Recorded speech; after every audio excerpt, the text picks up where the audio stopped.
حضرت سلیمان علیہ السلام حضرت داؤد علیہ السلام کے صاحبزادے تھے اور ان کے وارث قرار پائے۔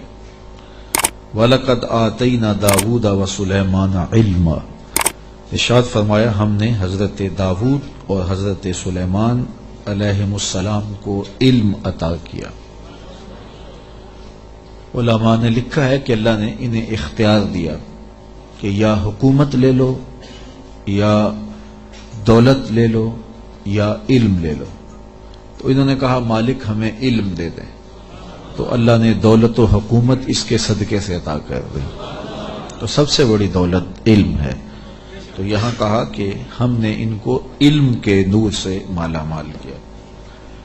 اور اگر بنظر غور مطالعہ کریں تو علم ہی شہنشاہی ہے۔ اسی زمانے میں ایک ملک کو فتح کر لیا گیا اور بادشاہ گرفتار کر کے حاضر لایا گیا، تو جو فاتح تھا اس نے مفتو کو کہا، اس بادشاہ کو کہا کہ ہم تجھے قتل نہیں کرتے، تمہیں جان کی امان دیتے ہیں، بلکہ اس حکومت میں تجھے عہدہ دینا چاہتے ہیں، اب تم بتاؤ کہ تمہیں کون سے منصب پہ رکھا جائے۔ تو اس نے کہا مجھے معلم لگا دو، مجھے استاد لگا دو۔ تو اس بادشاہ نے ہنس کے کہا پھر بادشاہی چاہتے ہو؟ تو یہ بادشاہی ہے، یہ شہنشاہی ہے علم۔ تو کہا ہم نے ان کو علم کی دولت سے مالا مال کیا۔ وقال الحمد للہ الذی فضلنا علی کثیر من عبادہ المؤمنین، انہوں نے اللہ کی بارگاہ میں عرض کی کہ ساری تعریفیں اللہ کے لیے ہیں جس نے ہمیں اپنے بہت سے مومن بندوں پر فضیلت بخشی ہے۔ نعمت کا شکریہ ادا کر رہے ہیں کہ اتنے اللہ کے بندے تھے، کتنی مخلوقات تھیں اور اہل ایمان بھی کتنے تھے، لیکن ہمیں علم دے کر کے اس نے فضل و شرف عطا کیا، اس پر ہم اللہ کا شکر ادا کرتے ہیں۔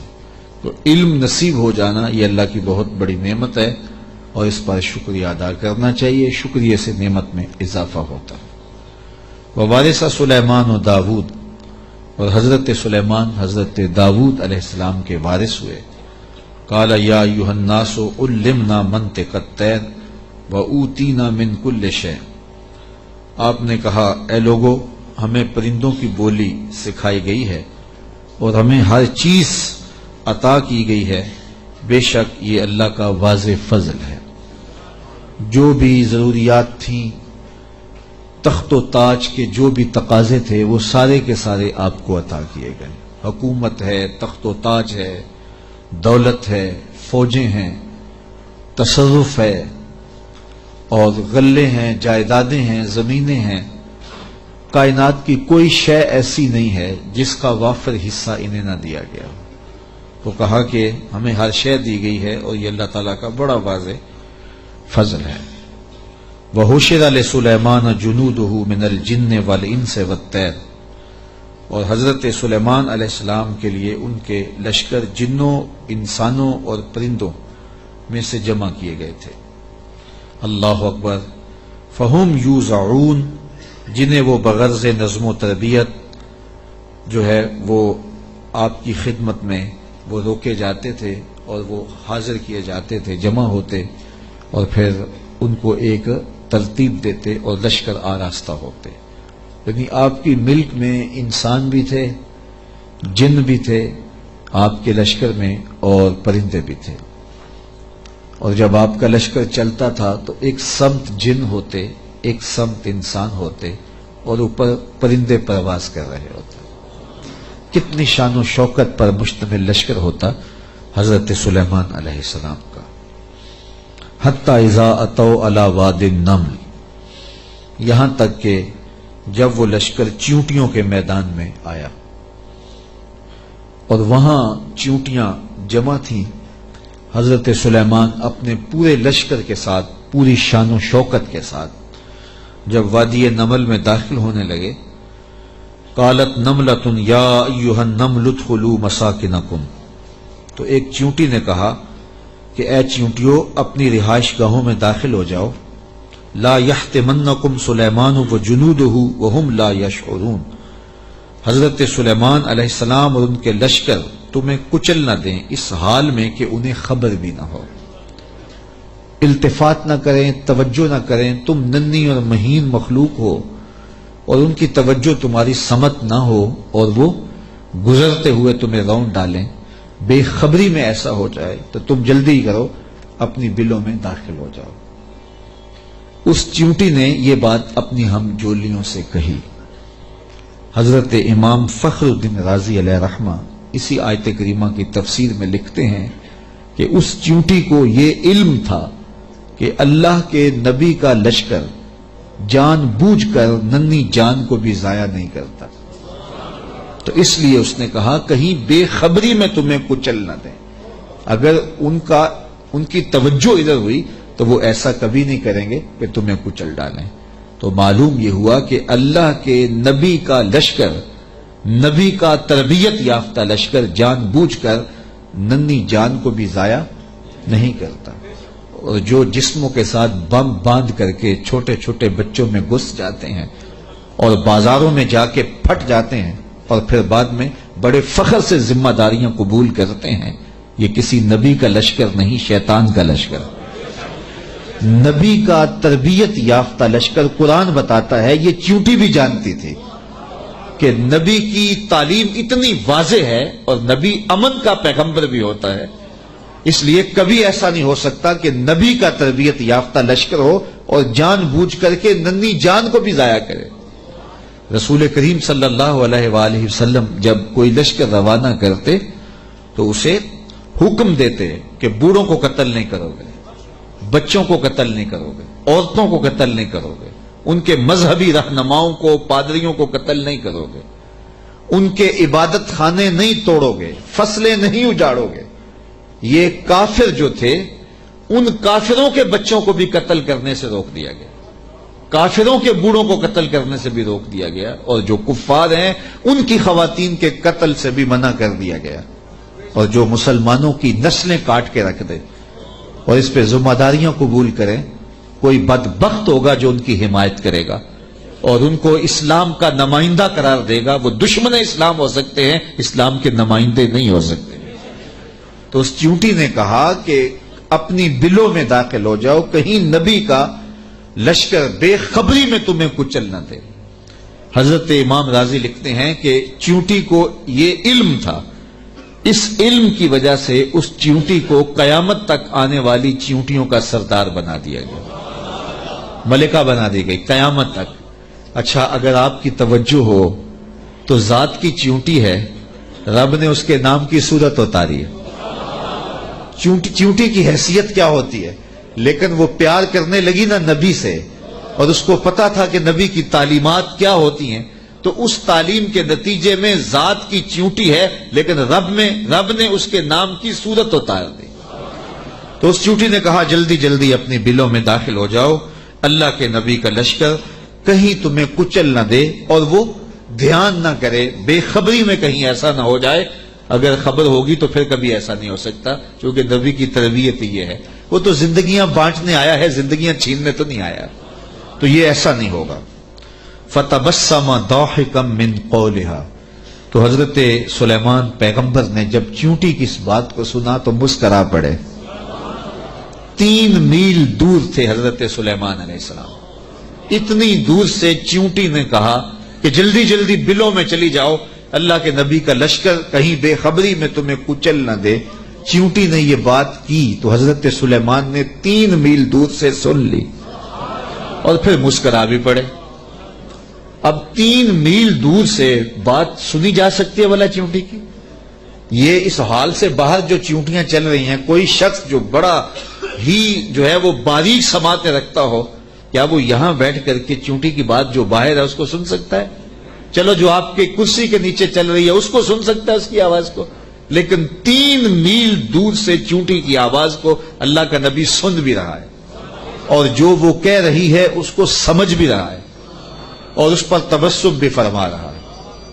حضرات علماء فرماتے ہیں، جو تیوریات کے ماہرین ہیں، کہ چیونٹی کے منہ میں زبان نہیں ہوتی، پھر اس نے بات کیسے کر لی؟ ایک مہین سا وجود ہے تو اس کے منہ میں زبان نہیں ہوتی، دانت نہیں ہوتے، تو پھر بات کیسے کرتی ہے؟ اور حضرت سلیمان نے سن کیسے لی؟ تو کہا چیونٹی کے منہ کے قریب دو باریک سے بال ہوتے ہیں، مہین سے دو ریشے ہوتے ہیں، جب اس نے بات کرنی ہوتی ہے تو ان بالوں کو قریب کر کے رگڑتی ہے، اس رگڑنے سے جو آواز پیدا ہوتی ہے اس سے وہ اپنی ہم جولی کو کوئی میسج دے رہی ہوتی ہے۔ اللہ کے نبی کی شان یہ ہے کہ چیونٹی کے باریک اور مہین بالوں کے رگڑنے سے جو آواز پیدا ہوتی ہے 3 میل دور سے اس آواز کو سنتا بھی ہے اور اس سے جو مفہوم نکلتا ہے اس کو سمجھتا بھی ہے۔ اور یہ اس نبی کی شان ہے جو ہاتھ باندھ کے مسجد اقصی میں تیرے نبی کے پیچھے کھڑا تھا۔ تو جب غلام کی یہ شان ہے تو امام کی شان کا عالم کیا ہوگا؟ یہ شان ہے خدمت گاروں کی، سرکار کا عالم۔ مولوی کا تو دماغ خراب ہو گیا کہ اس کی سماعتوں کو تول رہا ہے جس کے غلاموں کی سماعتوں کو نہیں تولا جا سکتا۔ اللہ اکبر۔ فتبسم ضاحکا من قولها، یہ میں نہیں کہہ رہا، یہ قرآن کہہ رہا ہے۔ حضرت سلیمان پیغمبر نے اس چونٹی کی بات کو سنا، سن کے سمجھے اور پھر تبسم کیا۔ اللہ اکبر۔ وقال رب اوزعنی ان اشکر نعمتک التی انعمت علی وعلی والدی وان اعمل صالحا ترضاہ وادخلنی برحمتک فی عبادک الصالحین۔ اور اللہ کی بارگاہ میں عرض کی حضرت سلیمان علیہ السلام نے کہ اے میرے پروردگار، مجھے اپنی توفیق سے اس بات پر قائم رکھ کہ میں تیری اس نعمت کا شکر بجا لاتا رہوں جو تو نے میرے اوپر کی اور میرے والدین کے اوپر کی۔ جو نعمتیں بندے کے اوپر ہوتی ہیں اس کا بھی شکریہ ادا کرنا چاہیے، اور جو صالح اولاد ہوتی ہے، جو ماں باپ پر نعمتیں عطا ہوئی ہوتی ہیں، ان کا بھی شکریہ ادا کرنا، کیونکہ ماں باپ کی نعمتیں اولاد تک بھی پہنچتی ہیں۔ مجھے بتاؤ، اگر میں اور آپ کسی کافر کے گھر میں پیدا ہوتے، معاذ اللہ کسی ہندو یا سکھ کے گھر میں پیدا ہوتے، تو آج کیا ہمارے سینے میں ایمان کا چراغاں ہوتا؟ ہم کسی یہودی کے گھر میں پیدا ہوتے تو ہمارے گھر میں ایمان کی روشنی ہوتی؟ ہم کہتے ہیں ہم بڑے سیانے ہیں، بڑے سمجھدار ہیں، ہم مطالعہ کرتے، ہم مختلف ادیان کو پڑھتے اور پھر مسلمان ہو جاتے۔ کیا ایسا ہوتا یا کہ ہم اسی ظلمت اور اندھیرے میں ہوتے؟ تو پھر ہمارے ماں باپ تھے نا جو مسلمان تھے، اور ہم ان کی آغوش میں آئے تو اللہ نے وہ نور ہمیں بھی دیا۔ تو ہمیں اپنے اوپر ہونے والے اس کرم کا احسان کرنا، احسان جو ہے وہ اللہ کے حضور، اس کا شکر ادا کرنا چاہیے، اور ساتھ یہ بھی شکر ادا کرنا چاہیے کہ مالک تیرا کرم ہے کہ تو نے ہمارے ماں باپ کو دین دیا تھا، اور وہ نعمت ہمیں ان کی وساطت سے نصیب ہو گئی۔ علامہ اقبال کہا کرتے تھے، نام تو از پدر آموختم، حضور آپ کا نام میں نے اپنے باپ سے سیکھا تھا۔ وہ حضور کے عاشق تھے تو میں بھی حضور کا غلام بنا۔ ہمارے ماں باپ حضور کا نام لیتے تھے تو کیا کیفیتیں ہوتی تھی، آنکھوں میں آنسو آ جاتے تھے۔ تو آج چونکہ وہ حضور کے عاشق تھے، وہ حضور سے محبت کرنے والے تھے، وہ اولیاء کی چوکھٹوں پہ جانے والے تھے، تو آج اللہ نے یہ دولتیں ہمارے سینے میں بھی رکھی۔ تو جب اس نعمت کا شکریہ ادا کریں جو ہمارے وجود پر ہیں، تو ان نعمتوں کا شکریہ بھی ادا کریں جو ہمارے والدین پہ ہوئی ہیں۔ تو حضرت سلیمان نے یہ ہمیں شکر کرنے کا ایک عجیب طریقہ دیا، خوبصورت طریقہ دیا، اور عرض کی مالک میں ان نعمتوں کا شکر ادا کرتا ہوں جو تو نے میرے اوپر کی، اور ان نعمتوں کا بھی شکریہ میں ادا کرتا ہوں جو میرے ماں باپ پر کی۔ اللہ اکبر۔ اور مجھے یہ توفیق دے کہ میں ایسے نیک عمل کرتا رہوں جن سے تو راضی ہو۔ اللہ اکبر۔ اور مجھے اپنی خاص رحمت سے اپنے نیک بندوں میں داخل فرما لے۔ حضرت سلیمان علیہ السلام ایک دن اپنے لشکر کا جائزہ لیتے ہوئے پرندوں کی جانب نکلے۔ کیسی شان و شوکت تھی، جنوں پر بھی حکومت، انسانوں پر بھی حکومت، پرندوں پر بھی حکومت۔ وَتَفَقَّدَ الطَّيْرَ، تو آپ نے پرندوں کا جائزہ لیا۔ فَقَالَ مَا لِيَ لَا أَرَى الْهُدْهُدْ، فرمایا میں ہدہد کو نہیں دیکھ رہا۔ اور پھر فرمایا ام کان من الغائبین، وہ واقعی غائب ہو گیا ہے، لَعُذِّبَنَّهُ عَذَابًا شَدِيدًا، میں اس کو سخت عذاب دوں گا، او لَأَذْبَحَنَّهُ، یا اس کو میں ذبح کر دوں گا، او لَيَأْتِيَنِّي بِسُلْطَانٍ مُبِينٍ، یا وہ میری جانب میرے پاس اپنے بے قصور ہونے کی کوئی واضح دلیل لائے۔ تین باتیں کی، یا تو سخت عذاب دوں گا، یا ذبح کر دوں گا یا پھر اپنی صفائی میں کوئی مضبوط دلیل لائے۔ حضرت سلیمان علیہ السلام بیت اللہ کی حاضری کے بعد واپس آ رہے تھے اور صنعاء کے مقام پہ جو یمن کا شہر ہے وہاں آپ نے پڑاؤ کیا اور وہاں آپ نے جانوروں کا جائزہ لیا اور وہاں ہدہد کو نہ دیکھا۔ مفسرین فرماتے ہیں جب پانی کی ضرورت ہوتی تو ہدہد کو حاضر کیا جاتا اور یہ ہدہد جو تھا وہ پھر بتاتا کہ کس جگہ پانی ہے۔ یہ جانوروں کے اندر انجینئر ہے، اللہ نے اس کو بڑی طاقت دی۔ حضرت ابو ہریرہ رضی اللہ تعالیٰ عنہ نے جب فرمایا نا کہ یہ بڑی قوتوں سے مالا مال کیا گیا ہے، اس کی نظر بڑی تیز ہوتی ہے، تو کسی نے حضرت ابو ہریرہ سے کہا کہ چھوٹے بچے جب دھاگا لگا کے جال لگا کے جو ہے وہ پھاہی لگاتے ہیں تو یہ ہدہد پھنس جاتا ہے، جس کو زمین کی تہ میں پانی نظر آ جاتا ہے اس کو وہ جال نظر نہیں آتا۔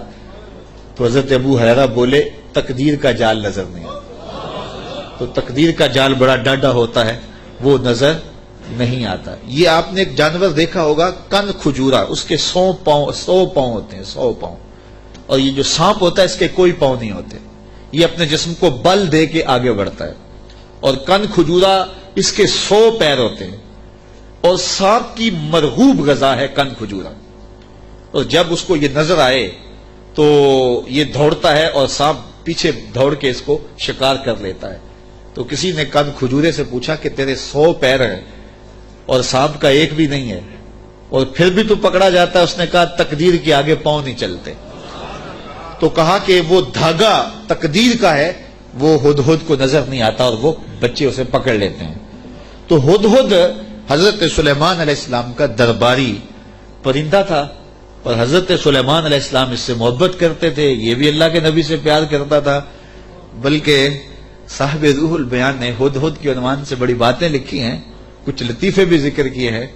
کہتے ہیں ایک دن یہ ہدہد چونکہ لاڈلا پرندہ تھا حضرت سلیمان کا، تو حضرت سلیمان علیہ السلام کو کہنے لگا کہ میں آپ کے لشکر کی دعوت کرنا چاہتا ہوں۔ آپ نے کہا اتنا بڑا لشکر ہے اور تو میرے لشکر کی دعوت کرے گا؟ کہا جناب دعوت قبول کیجیے۔ تو کہا ٹھیک ہے، آج دوپہر کو میں آپ کے لشکر کی دعوت کروں گا۔ جب دوپہر کا وقت آیا تو دریا کنارے لشکر نے پڑاؤ کیا ہوا تھا، تو ہدہد کبھی دائیں کبھی بائیں اڑانے بھر رہا ہے۔ تو کہا میاں وقت ہو گیا ہے، اب لاؤ نا کھانا، تم نے آج ہماری دعوت کی ہے۔ کہا جی اسی کا انتظام کر رہا۔ تھوڑی دیر کے بعد اس نے فضا میں ایک چڑیا شکار کی اور اس کو فضا میں توڑ کر کے پانی میں پھینک دیا اور لشکر کو آواز دی جس کے ہاتھ میں بوٹی آتی ہے بوٹی لے لے، باقی شوربہ پی لے۔ تو اس پرندے سے چونکہ بڑا پیار تھا، جب اس کو نہ دیکھا تو غصے میں آ گئے، کہا ما لیا لا اری الہدہد، میں ہدہد کو نہیں دیکھ رہا، کیا وہ واقعی غائب ہے؟ اچھا میں اس کو ذبح کر دوں گا یا سخت سزا دوں گا یا پھر وہ مجھے اپنی بے گناہی کی کوئی دلیل پیش کرے۔ اب ہدہد کہاں چلا گیا؟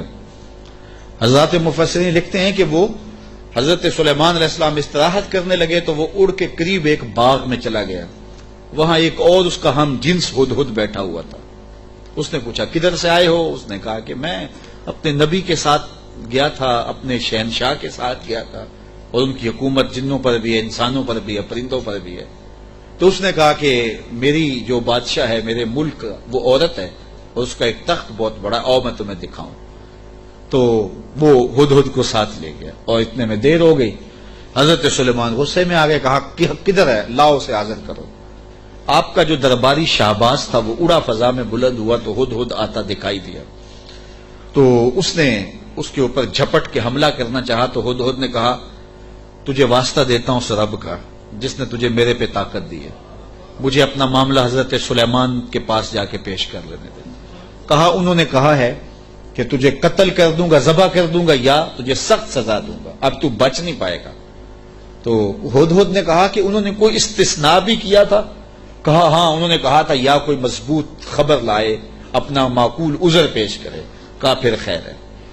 اب ہدہد حضرت سلیمان کے پاس آیا اور مفسرین کہتے ہیں اس نے اپنے پر جھکا لیے اور دم بھی جھکا لی اور حضرت سلیمان کے سامنے عرض کی کہ اس رب سے ڈریے جس کے حضور آپ رب قیامت کے دن پیش ہوں گے۔ بس یہ بات کہنے کی دیر تھی کہ حضرت سلیمان کا غصہ ٹھنڈا ہو گیا۔ تو میں بتاؤ کدھر گئے تھے؟ تو ہدہد نے کیا جواب دیا، سنو قرآن کیا کہتا ہے، فَمَكَثَ غَيْرَ بَعِيدٍ، تو پس وہ تھوڑی ہی دیر ٹھہرا تھا کہ کہ وہ حاضر ہو گیا، اور حاضر ہو کے اس نے کہا فقال، اس نے کہا احطت بما لم تحط به وجئتک من سبأ بنبأ یقین، اس نے کہا کہ حضور میں ایسی بات معلوم کر کے آیا ہوں جس پر شاید آپ مطلع نہ تھے، اور میں آپ کے پاس ملک سبا کی ایک یقینی خبر لایا ہوں۔ آپ نے اس چیز کا مشاہدہ نہیں کیا جس کا میں مشاہدہ کر کے آیا ہوں، تو میں ایک یقینی خبر آپ کو جو چشم دید ہے وہ بتانا چاہتا ہوں۔ حضرت سلیمان نے کہا بتاؤ، کہا انی وجدت امرأۃ تملکہم وأوتیت من کل شیء ولہا عرش عظیم، اس نے کہا میں ایک ایسی خاتون کو دیکھا ہے جو بادشاہت کے تخت پہ براجمان ہے، میں نے ایک ایسی عورت دیکھی ہے وہاں جو ان پر حکومت کرتی ہے اور اقتدار کی مسند پہ بیٹھی ہے، اور اسے ملکیت و اقتدار میں ہر چیز بخشی گئی ہے، اور اس کے پاس بہت بڑا تخت ہے۔ یہ شہرہ آفاق تخت تھا جو ملکہ بلقیس کے پاس تھا، اور یہ 40 ہاتھ چوڑا تھا، 80 ہاتھ لمبا تھا۔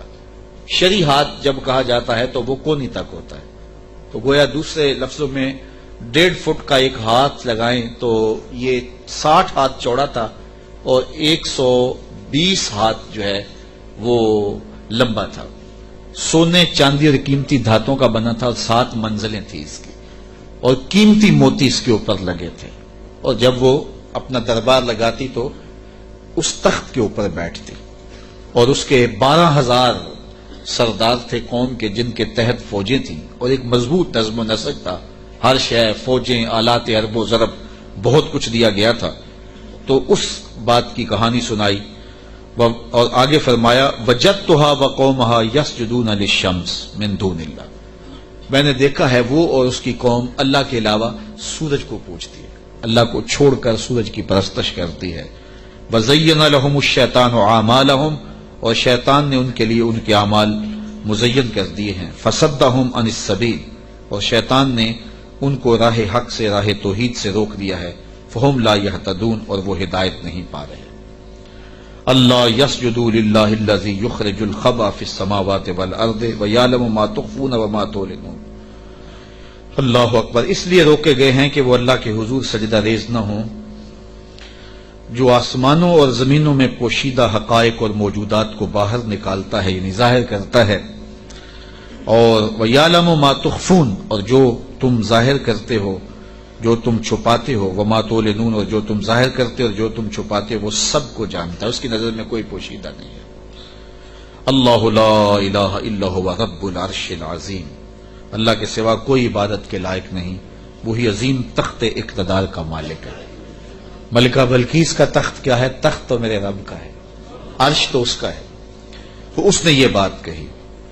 حضرت سلیمان نے ہدہد سے کہا کالا سننظر اصدقت ام کنت من الکاذبین، کہا کہ ہم ابھی دیکھتے ہیں کہ تو سچ کہہ رہا ہے یا جھوٹ بول رہا ہے۔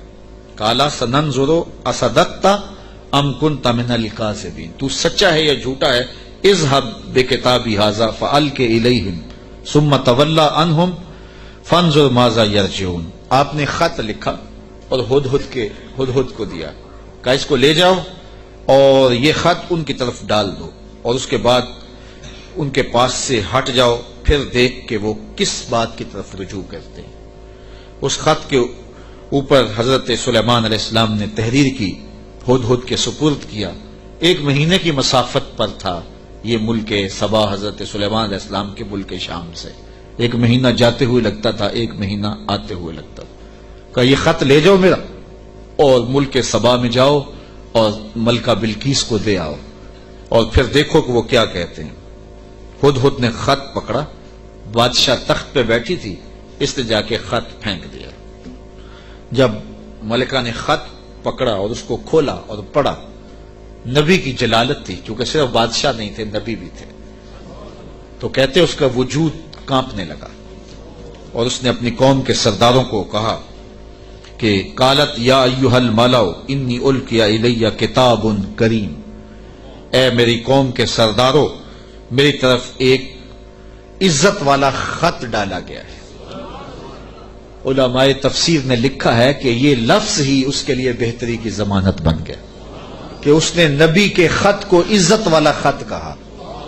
بعد میں جو ہوا اور پھر وہ مطیع ہوئی اور اللہ نے اس کے لیے بہتریوں کے دروازے کھولے، وہ اس کی اس تکریم کی وجہ سے. خسرو پرویز کی جانب میرے رسول کریم صلی اللہ علیہ وسلم نے خط بھیجا تھا تو اس نے ٹکڑے کر دیے تھے. تو آقا کریم علیہ السلام نے جب سنا تو فرمایا اللہ اس کی سلطنت کے ٹکڑے کرے گا، اور ایسے ہوا. تو پرویز نے حضور کا خط پھاڑا تھا تو ذلیل و رسوا ہو گیا، اور اس نے اللہ کے پیغمبر کے خط کو سینے سے لگایا اور کہا یہ عزت والا خط ہے جو میری جانب ڈالا گیا ہے. انہو من سلیمان، بے شک یہ حضرت سلیمان کی طرف سے ہے.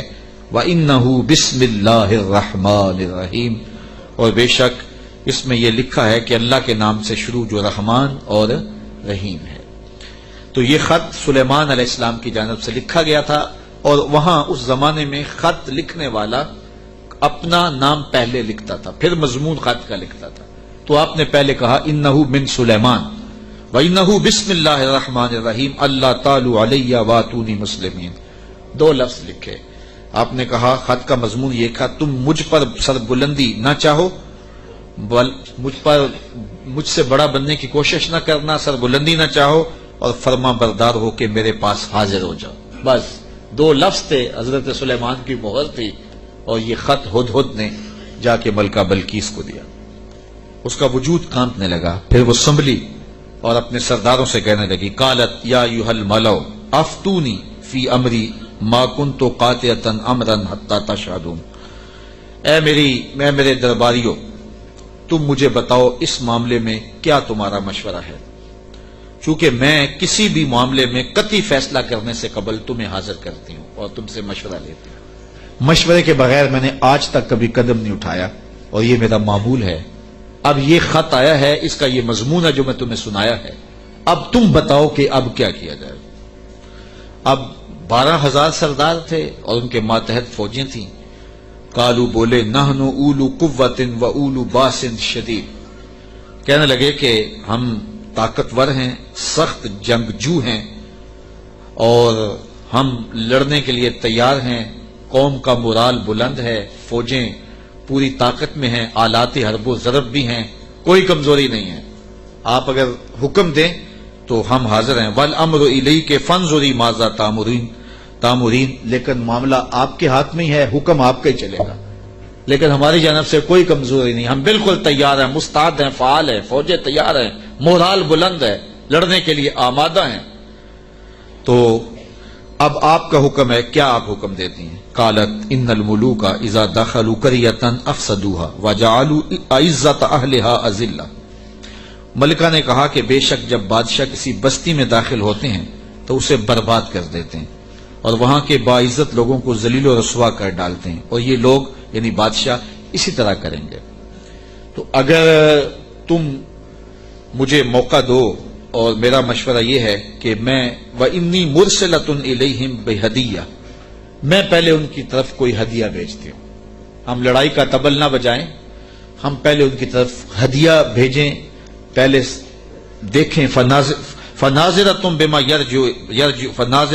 يَرْجُو الْمُرْسَلُونَ، پھر ہم دیکھتے ہیں کہ جو ہمارے قاصد گئے ہیں وہ کیا پیغام لاتے ہیں.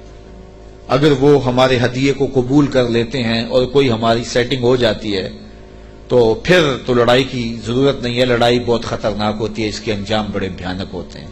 وہ تھی بڑی سمجھدار. فوجوں نے کہا ٹھیک ہے، جرنیلوں نے کہا لڑیں گے، اور سرداروں نے کہا قوم کا مورال بلند ہے، اور جو ہے وہ افسروں نے کہا کہ ہماری فوج بڑی ٹریننگ یافتہ ہے، ہمارے پاس آلات حرب و ضرب موجود ہیں، لڑیں گے. لیکن اس نے کہا صبر کرو، پہلے میں کوئی تحفہ دے کے قاصد بھیجتی ہوں. وہ قاصدوں کو کیا جواب دیتے ہیں؟ لڑائی تو آخری حل ہے، پھر ہم دیکھیں گے. فلما جاء سلیمان، جب قاصد حضرت سلیمان کے پاس آیا، کہتے ہیں وہ تحفہ کیا تھا؟ مفسرین نے لکھا ہے کہ وہ سونے کی اینٹ تھی، اور اس کو قیمتی کپڑے میں دیباج میں لپیٹ کر کے باقاعدہ اس کے لیے جو ہے وہ ایک چیز بنائی گئی، اور غلافوں میں لپیٹ کر کے وہ خادم حضرت سلیمان کے پاس قاصد لے کر حاضر ہوا کہ ان کو اینٹ پیش کریں. چونکہ سونے اور چاندی سے بادشاہ لوگ بڑے خوش ہوتے ہیں. حضرت سلیمان کو جب پتا چلا کہ ان کے قاصد آ رہے ہیں اور اللہ کے نبی نے نور نبوت سے دیکھا بھی وہ کیا لا رہے ہیں، تو جنوں کو کہا حاضر ہو جاؤ، حاضر ہو گئے. کہا 1000 سونے کی اینٹیں میرے تخت کے آگے فرش پر بچھا دو. تو جب اینٹیں بچھی ہوئی انہوں نے دیکھی تو وہ جو تحفہ لے کے آئے تھے سنبھال کے ایک اینٹ، انہوں نے دیکھا کہ وہ اینٹیں تو قدموں میں پڑی ہوئی ہیں. تو اب وہ تحفہ دیتے ہوئے شرم محسوس کرنے لگے. کیا دے؟ الٹے بانس بریلی کو، یہاں تو اینٹیں قدموں میں پڑی ہوئی ہیں. علاؤ الدین خلجی ساری زندگی تڑپتا رہا کہ حضرت خواجہ نظام الدین اولیاء کی بارگاہ میں حاضری دوں. آپ مانتے نہیں تھے، آپ کا مزاج ایسا تھا کہ شاہوں سے گریزاں تھے. تو اس نے بڑا زور کیا. خیر جب اس نے یہ ارادہ کر لیا کہ میں حاضر ہونا ہے تو آپ نے علاؤ الدین کو لکھا کہ فقیر کی خانقاہ کے 2 دروازے ہیں، اگر تو ایک سے آیا تو میں دوسرے سے باہر نکل جاؤں گا، اور اگر تو نے زیادہ تنگ کیا تو تیرا شہر چھوڑ جاؤں گا. خیر بادشاہ نے ایک دن جو ہے وہ بغیر بتائے خانقاہ میں حاضری دی. شیخ کو پتا چلا تو انہوں نے دروازے پر پہرے دار کھڑے کر دیے کہ بادشاہ کو اندر نہیں آنے دینا. بادشاہ نے ان کے تیور پڑے فقیروں کے، تو یہ جو پیروں کے مرید ہوتے تو دیوانے ہیں. کہا کہ یہ تو مر جائیں گے لیکن شیخ کے دروازے سے اندر نہیں جانے دیں گے. تو بادشاہ کو شرارت سوجی تو اس نے کاغذ کے ٹکڑے پہ لکھا کہ یہ کیا ہوا کہ بادشاہوں کے دروازوں پہ بھی بواب چوکیدار اور فقیروں کے دروازے پہ بھی بواب. تو اندر سے شیخ نے اسی کاغذ کے ٹکڑے پہ بیک پہ اس کی پشت پہ لکھ کے بھیجا، فرق یہ ہے کہ بادشاہوں کے درباروں پر جو بواب ہوتے ہیں وہ فقیروں کو روکنے کے لیے ہوتے ہیں، اور جو فقیروں کی چوکھٹ پہ بواب ہوتے ہیں وہ امیروں کو روکنے کے لیے ہوتے ہیں. بادشاہ کہنے لگا کہ مجھے حضرت کی خانقاہ تو دیکھنے کی اجازت ہوگی. خدام نے کہا کوئی حرج نہیں ہے. تو وہ خانقاہ لنگر خانہ دیکھنے لگا. بہت بڑی خانقاہ تھی. تو جب وہ استبل میں گیا تو کیا دیکھا کہ جو گھوڑے ہیں ان کی جو میخیں ہیں، قلعے ہیں، وہ چاندی کے ہیں، اور جو ان کے پاؤں میں زنجیریں پڑی ہوئی ہیں جن سے وہ بندھے ہوئے ہیں وہ زنجیریں سونے کی ہیں. تو بادشاہ بڑا حیرت زدہ ہوا. تو اس نے پھر کاغذ کے ٹکڑے پہ لکھا کہ یہ کیا ہوا کہ بادشاہوں کے پاس بھی سونا اور چاندی اور فقیروں کے پاس بھی سونا اور چاندی، فرق کیا ہوا؟ تو شیخ نے جواب میں لکھ کے بھیجا، فرق یہ ہے بادشاہ خزانوں میں سنبھال کے رکھتے ہیں، فقیر گھوڑوں کے قدموں میں ڈال کے رکھتے ہیں. تو حضرت سلیمان علیہ السلام نے 1000 اینٹ بچھوا دی. آپ جانتے ہیں جب بہار چین آیا نا حضرت عمر کے زمانے میں، جب ایران فتح ہوا تو سب سے دنیا کے اس وقت نامور اشیاء میں سے بہار چین ایک بہت بڑا قالین تھا جس کو بہار چین پہ بٹھا دیا جاتا وہ ناز کرتا ہے کہ میں بہار چین پہ بیٹھا. آج وہ کسی کو وہ سرخ قالین پہ جو ہے وہ لے کے جاتے ہیں تو کہتے ہیں میرے لیے سرخ قالین بچھائے گئے. امریکہ میں یا جو ہے وہ میرے لیے جو ہے وہ برطانیہ میں یہ اعزاز دیا گیا ہے کہ مجھے سرخ قالینوں پہ میرا استقبال کیا گیا، سرخ قالین بچھائے گئے. بہار چین یہ ایک ایسا قالین تھا کہ جس پہ بیٹھ جانا اور جس پہ چلے جانا یہ بڑے دنیا کے لوگ جو ہے وہ فخر سمجھتے تھے. جب حضرت فاروق اعظم کا زمانہ آیا تو یہ علاقہ فتح ہوا تو یہ اونٹوں پہ لاد کر کے یہ بہار چین مدینے بھیجا گیا. تو حضرت عمر کے پاس جب بہار چین آیا تو کہا کہ اب اس کو کہاں رکھے؟ تو کسی نے کہا جی مسجد نبوی میں بچھائیں. کہا یہ مسجد نبوی میں بچھے؟ وہاں کی جو چٹائیاں ہیں اس قالین سے افضل ہیں، وہاں اس کو یہاں نہیں بچھائیں گے. تو کہاں رکھے؟ حضرت عمر نے حکم دیا کہ مسجد نبوی کے باہر جہاں لوگ جوتے اتارتے ہیں وہاں رکھا جائے. اور وہ بہار چین جس پہ لوگ بیٹھنا اعزاز سمجھتے، لوگ وہاں جوتے پوچھ کے گزرتے تھے. تو فقیروں کی نظر میں کیا چیز ہوتی ہے ان چیزوں کی؟ تو 1000 اینٹ جب بچھی ہوئی دیکھی تو وہ کیا تحفہ دیتے؟ حضرت سلیمان علیہ السلام نے کہا کالا اتو مدوننی بمال، تم مجھے مال سے میری مدد کرتے ہو؟ تم کیا سمجھتے ہو تم میرے پاس جو ہے وہ مال و دولت سے میری مدد کرنا چاہتے ہو؟ فما آتانی اللہ خیر مما آتاکم، اللہ نے جو مجھے دیا ہے وہ اس سے بہتر دیا ہے جو تم کو دیا ہے، تمہارے سے بہتر مجھے نوازا ہے. بل انتم بہدیتکم تفرحون، بلکہ اپنے ہدیے پہ تم خوش ہو کہ یہ مال ہے، ہم مال کے ہدیے کو قبول نہیں کرتے. ایک طرف سورج کو پوجا جا رہا ہے، رب کے ساتھ شریک ٹھہرایا جا رہا ہے، اور میں ایک اینٹ لے کے راضی ہو جاؤں سونے کی اور تم اللہ کی مخالفت کرتے رہو. یہاں سمجھنے کے لیے بہت کچھ ہے کہ اللہ کے حکموں کی نافرمانی کر رہا ہو اور پیر صاحب کو نذرانہ دے دے اور پیر صاحب یہیں چپ ہو جائے کہ کوئی نہیں مجھے نذرانہ مل گیا. یہ سمجھنے کے لیے کافی ہے. سونے کی اینٹ لے کے آئے ہیں, فرمایا وہ بتوں کو پوج رہے ہیں, وہ سورج کو پوج رہے ہیں, اور مجھے اس نذرانے سے چپ کروانا چاہتے ہیں, ایسا نہیں ہوگا. اور آپ نے اس قاصد کو پیغام دیا, ارجع الیہم, جا ان کے پاس اور ان کو بتا جا کے کہ فَلَنَاتِيَنَّهُمْ بِجُنُودٍ لَا قِبَلَ لَهُمْ بِهَا وَلَنُخْرِجَنَّهُمْ مِنْهَا أَذِلَّةً وَهُمْ صَاغِرُونَ. ان کو جا کے بتا کہ ہم ایسا لشکر لے کے آ رہے ہیں جس کا تم مقابلہ نہیں کر پاؤ گے, اور تمہیں ذلیل کر کے رسوا کر کے شہروں سے نکالے کے تیار ہو جاؤ. حضرت سلیمان نے اس قاصد کو پیغام بھیجا. جب اس نے جا کے پیغام دیا اور حضرت سلیمان کے دربار کی کہانیاں سنائیں, تو پھر لڑائی کی ہمت کس کو ہوتی؟ نبی کو اللہ نے روب دیا ہوتا ہے, نبی کا روب جو ہے وہ لوگوں پہ پڑ جاتا ہے. اللہ اکبر. تو کس کو ہمت ہوتی؟ ملکہ بلقیس نے کہا کہ اب میں خود جاتی ہوں. تو وہ خود تیار ہوئی اور وہ حضرت سلیمان کی بارگاہ میں حاضر ہونے کے لیے ملک سبا سے چلی. ادھر بھی وقت گزرتا گیا. جب 3 فرسخ دور وہ دربار سے رہ گئی, 1 فرسخ اور 3 فرسخ 5 کلومیٹر لگا لے, آپ یہ کہہ لیں کہ وہ بائی پاس پہ یا وہ یہ چناب پل پہ اتنے فاصلے پہ جب اس کا آنا ہوا تو حضرت سلیمان بیٹھے تھے اور آپ نے اپنے درباریوں سے کہا, قال یا ایھا الملأ ایکم یاتینی بعرشھا قبل ان یاتونی مسلمین. دربار لگا تھا, جن بھی بیٹھے تھے, انسان بھی بیٹھے تھے, پرندے بھی تھے.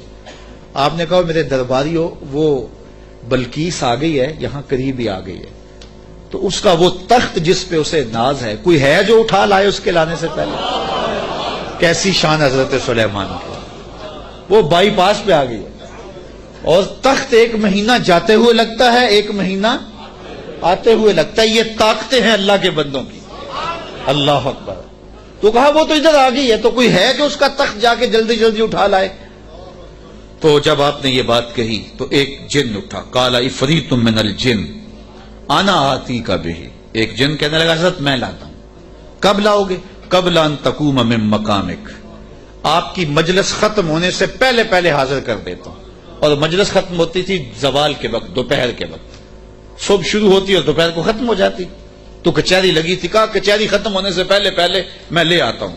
وَإِنِّي عَلَيْهِ لَقَوِيٌّ أَمِينٌ, طاقتور بھی ہوں, لے بھی آؤں گا, اور امین بھی ہوں, کوئی ایک موتی بھی ضائع نہیں ہوگا.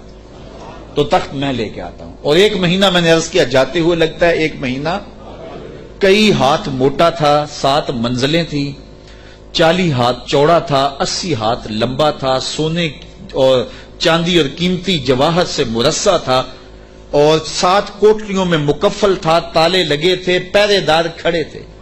جیب میں ڈال کے بھی لانا ہو پھر بھی 2 مہینے چاہیے. اور اس تخت کو لانے کا کہا, دوپہر تک لے آتا ہوں. بڑی بات تھی نا. حضرت سلیمان خوش ہو جاتے کہ بڑی بات ہے, تو میں نہیں, مجھے اس سے بھی پہلے چاہیے, مجھے اس سے بھی پہلے چاہیے. پھر وہ اٹھا جس کے سینے میں زبور کا علم تھا. قال الذی عنده علم من الکتاب. پھر وہ شخص کھڑا ہوا جس کے سینے میں علم زبور تھا. وہ آپ کا خالہ زاد بھی تھا, آپ کا صحابی بھی تھا. آصف بن برخیہ نام علماء تفسیر نے بتایا ہے, اور اسے اسم اعظم آتا تھا. وہ کھڑا ہو گیا, اس نے کہا انا آتی کا بہی, حضرت میں لے آتا ہوں. کہا کب لاؤ گے؟ وہ تو دوپہر تک کا وقت دے رہا ہے, تم کب لاؤ گے؟ تو سنو اس نے کیا کہا. بولا قبل ان یرتد الیک طرفک, حضور آپ آنکھ بعد میں جھپکیں گے, تخت پہلے پڑا ہوگا. آپ آنکھ بعد میں جھپکیں گے, تخت پہلے پڑا ہوگا. اللہ اکبر. فلما رآہ مستقرا عنده قال ھذا من فضل ربی. حضرت سلیمان نے بھی آنکھ جھپکی نہیں تھی, تخت سامنے پڑا ہوا. حضرت سلیمان بے ساختہ پکار اٹھے, یہ میرے رب کا فضل ہے جس نے میرے امتی کو یہ طاقت دی. یار بنی اسرائیل کے نبی کے امتی کی یہ شان, تو بنی اسرائیل کے یہ نبی مقتدی بن کے جس کے امام کے پیچھے کھڑے تھے مسجد اقصی میں, اس امام کی شان کا عالم کیا ہو. یہ شان ہے خدمت گاروں کی, سرکار کا عالم. کہا میں لاتا ہوں, اور اس کے آنے سے پہلے کیا حضرت آنکھ جھپکنے سے پہلے حاضر کر دوں. اور حضرت سلیمان نے ابھی آنکھ جھپکی نہیں، تخت سامنے پڑا ہوا تھا۔ اللہ اکبر۔ لیبلونی ااشکر ام اکفر، کہا کہ میرے رب نے مجھے آزمایا ہے، میرا رب مجھے پرکھتا ہے کہ میں اس کا شکر کرتا ہوں یا کفران کرتا ہوں یا انکار کرتا ہوں۔ اللہ اکبر۔ فرمایا فمن شکر فانما یشکر لنفسہ، جو شکر کرتا ہے وہ اپنے لیے ہی شکر کرتا ہے، اللہ کا کیا فائدہ کرے گا، اپنا ہی فائدہ ہوگا۔ تو میں اس کا شکر کرتا ہوں جس نے میرے ایک امتی کو یہ طاقت عطا کی، یہ شان عطا کی۔ یار جب بنی اسرائیل کے ایک ولی کی یہ شان ہے تو اس امت کے اولیاء کی شان کا عالم کیا ہوگا۔ صرف ایک واقعہ، شہر بخارا میں، شہر کابل میں حضرت امام شاہ نقشبند بخاری علیہ رحمہ تشریف لائے تو لوگوں کا ہجوم ہو گیا۔ بادشاہ وقت کی لونڈی وہاں سے گزرتے ہوئے رکی تو لوگوں کا ہجوم دیکھا، کہا ماجرا کیا ہے؟ کہا بخارے والے پیر آئے ہوئے ہیں۔ تو کہا یہ پیر کیا ہوتے ہیں؟ لوگوں نے بتایا یہ اصلاح قلب کرنے والے لوگ ہوتے ہیں، یہ دلوں کے حکیم ہوتے ہیں، ڈاکٹر ہوتے ہیں، اور یہ باطن کی صفائیاں کرنے والے لوگ ہوتے ہیں، اور اللہ نے ان کو تکوینی اور تشریعی طاقتیں بھی عطا کی ہوئی ہوتی ہیں، اور کبھی ایسا ہوتا ہے کہ یہ اوکھے ویلے کام بھی آتے ہیں۔ اس نے سوچا کہ شیخ سے نسبت قائم کر لینے میں کوئی حرج نہیں ہے، تو اس نے حضرت شاہ نقشبند بخاری کی بیعت کر لی۔ چلو پیر تو کوئی ہونا چاہیے، تو انہوں نے ان سے بیعت کر لی۔ شیخ نے جو وظائف بتائے اور تلقین کی، ذکر کی اور اچھائی کی طرف سبق دیے، تو صالحہ تو وہ پہلے ہی تھی لیکن مزید رنگ چڑھ گیا۔ تو بادشاہ جب اس کی خدمت کو دیکھا تو بڑا خوش ہوا۔ جو باقی لونڈیاں تھیں وہ حسد کرنے لگیں۔ ایک دن انہوں نے بادشاہ کے دربار سے، بادشاہ کے گھر سے چوری کر کے زیور ایسی جگہ پہ چھپا دیے اور اس پہ الزام لگا دیا اور پھر برآمد بھی اس سے کروا دیے۔ بادشاہ کو بڑا غصہ آیا کہ میں نے اس پہ اتنا اعتماد کیا تھا اور یہ بڑی لمبی نمازیں پڑھتی تھی۔ بادشاہ نے حکم دیا کہ اس کو چوبارے پہ لے جاؤ اور وہاں سے دھکا دے دو۔ بادشاہ کے محل کی چھت پہ لے جایا گیا۔ اس نے لاکھ کہا کہ میرا جرم نہیں ہے، لیکن بادشاہ ہوتے ہیں، تو چھت پہ لے جایا گیا۔ جب دھکا دینے لگے تو اس کو اب یاد آیا کہ میں نے سنا تھا اوکھے ویلے پیر کام آتے ہیں، تو اس نے بخارے کی طرف منہ کر کے کہا شیعہ للہ چوں گدائے مستمند المدد خواہم ز شاہ نقشبند۔ سنا ہے اوکھے ویلے پیر کام آتے ہیں، اس سے اوکھا ویلا میرے پہ تو نہیں آ سکتا۔ یہ اس نے کہا تو پیچھے جلاد نے دھکا دے دیا۔ جب نیچے آئی تو حضرت شاہ نقشبند بخاری کا دامن پھیلا ہوا تھا۔ آپ نے آرام سے پکڑ کے نیچے رکھ دیا تو اس نے حیرت سے پوچھا حضرت آپ کب آئے ہیں؟ تو شاہ نقشبند بخاری فرمانے لگے تو از چبارہ آمدی من از بخارا آمدم، تو چبارے سے چل پڑی تھی میں بخارے سے چل پڑا۔ تو کہا حضرت آنکھ جھپکنے سے قبل وہ تخت حاضر کر دوں گا۔ جب تخت حاضر ہو گیا کہا یہ میرے رب کا فضل ہے جس نے مجھے اتنی طاقت عطا فرمائی۔ ومن کفر فإن ربی غنی کریم۔ اور اگر کوئی ولیوں کی اس طاقت کو نہیں مانتا، نبیوں کی اس طاقت کو نہیں مانتا، اللہ کے بندوں کی طاقتوں کو نہیں مانتا، اللہ کو پرواہ بھی کوئی نہیں۔ نہ مانے کوئی، اللہ کو کیا پرواہ ہے، وہ غنی بھی ہے اور کریم بھی ہے۔ کالا نکروا لہا عرشہا ننظر اتہتدی ام تکون من الذین لا یہتدون۔ آپ نے فرمایا جلدی جلدی کرو، تخت کا حلیہ بھی بدل دو، اس کی شکل جلدی جلدی تبدیل کر دو، تاکہ جب وہ آئے تو ہم دیکھیں کہ وہ اس کو پہچانتی ہے یا نہیں پہچانتی۔ تو تخت کا حلیہ بدل دیا گیا۔ فلما جاءت، جب ملکہ بلقیس پہنچی، قیل اہٰذا عرشک، کہا تیرا بھی اس جیسا کوئی تخت ہے؟ اس تخت کی طرف اشارہ کر کے کہا کہ کیا تمہارا تخت اسی طرح کا ہے؟ تو قالت کانہ ہوا، بولی یہ وہی تو ہے، یہ وہی تو ہے، بولی یہ وہی ہے۔ وَأُوتِينَا الْعِلْمَ مِنْ قَبْلِهَا وَكُنَّا مُسْلِمِينَ۔ اس نے کہا کہ ہمیں اس کی پہلے ہی خبر ہو گئی تھی۔ حضرت آپ تخت کو بدل بدل کے نہ دکھائیں، ہم پہلے ہی مان گئے ہیں، ہم پہلے ہی مان گئے ہیں، اور ہم مطیع بن کے آئے ہیں، فرما بردار بن کے آئے ہیں۔ وَصَدَّهَا مَا كَانَتْ تَعْبُدُ مِن دُونِ اللَّهِ، اور اس ملکہ کو اس معبود باطل نے پہلے قبول حق سے روک رکھا تھا۔ اللہ اکبر۔ کس نے؟ جس کو وہ اللہ کے علاوہ پوچھتی تھی۔ انہا کانت من قوم کافرین، بے شک وہ کافر قوم سے تھی. قیلا لہا ادخلی السرح، اس کو کہا گیا اب محل میں آ جاؤ. یہ تو منظر باہر ہی تھا، کہا اب آ جاؤ ہمارے محل کے اندر.